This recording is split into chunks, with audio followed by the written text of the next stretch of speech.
Les contes de Grimm.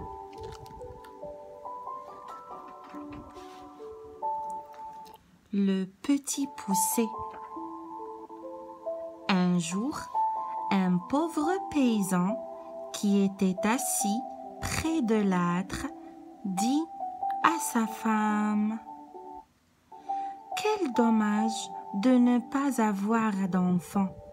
C'est bien trop calme ici. » Sa femme, qui filait, répondit: « Oui, moi aussi j'aimerais tant entendre les rires d'un enfant dans cette maison. Si petit qu'il ne fût pas plus grand. »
Moi confiance est à l'heure dite.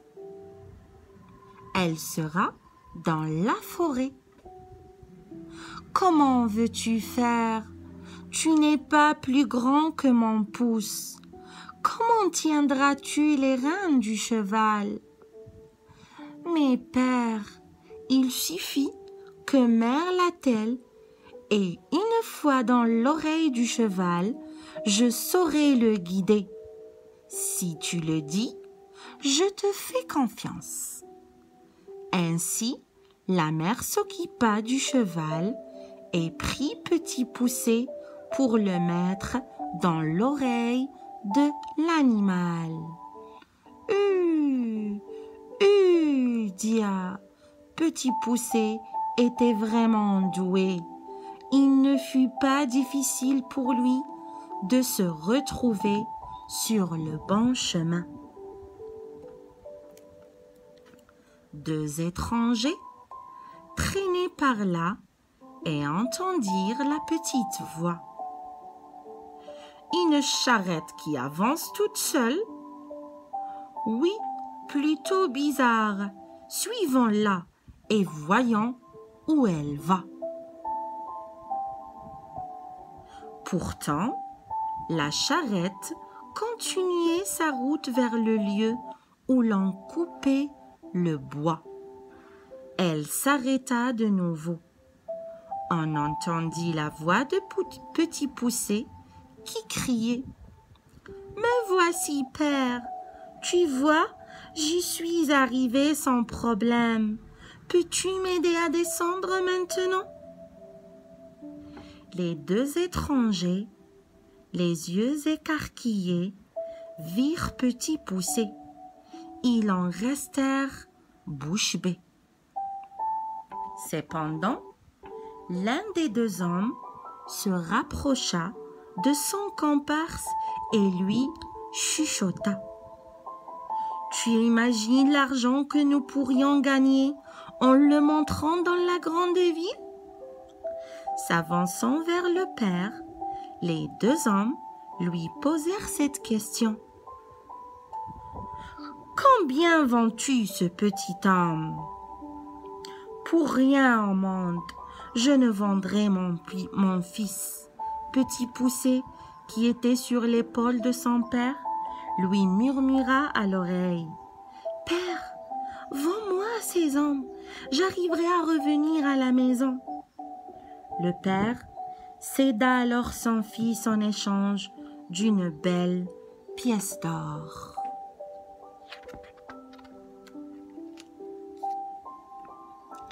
Après avoir dit au revoir à son père, Petit Poucet demanda à s'installer sur le chapeau d'un des hommes.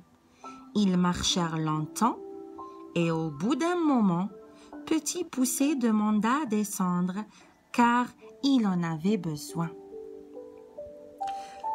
Ça n'est pas grave, lui dit l'homme qui le portait.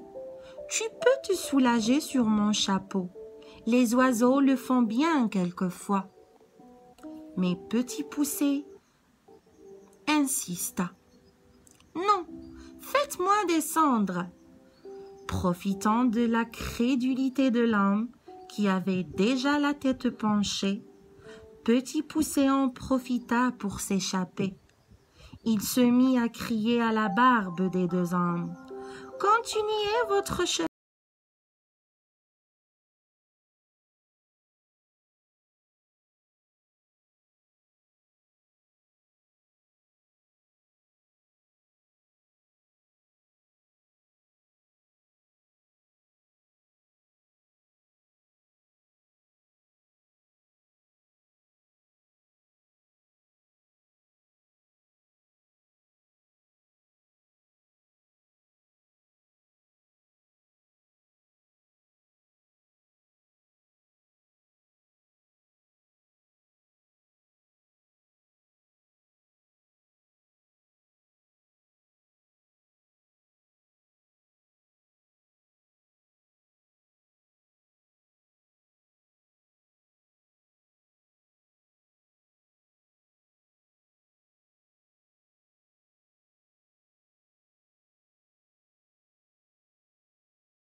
À Petit Poucet. « Sois gentil, donne-nous quelque chose. » Alors, Petit Poucet cria encore plus fort. « Tenez-vous prêts, je vais tout vous donner. » Plus de doute, la cuisinière avait bien entendu. Elle se leva, les voleurs s'enfuirent à toutes jambes.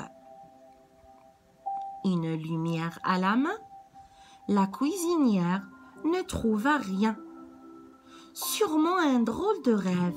Elle alla se recoucher. Pendant ce temps, Petit Poucet avait trouvé refuge dans une auge à foin pour se reposer avant de repartir. Dès le lever, la cuisinière allait dans la grange pour nourrir les bêtes. Elle prit du foin juste où se trouvait Petit Poucet. Fort endormi, il ne se rendit pas compte tout de suite qu'il était dans la gueule d'une vache. Soudainement réveillé, il fallut faire attention à ne pas être écrasé. Il descendit dans l'estomac de l'animal. L'ennui était que la vache, en continuant de manger du foin ainsi, allait l'étouffer. Il se mit à crier le plus fort possible. « Arrête de me donner du foin! Arrête de me donner du foin !» La bonne reconnut la voix entendue la nuit dernière. Précipitamment, elle se dirigea vers le curé et s'écria: « La vache a parlé !»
Dans le ventre d'un loup.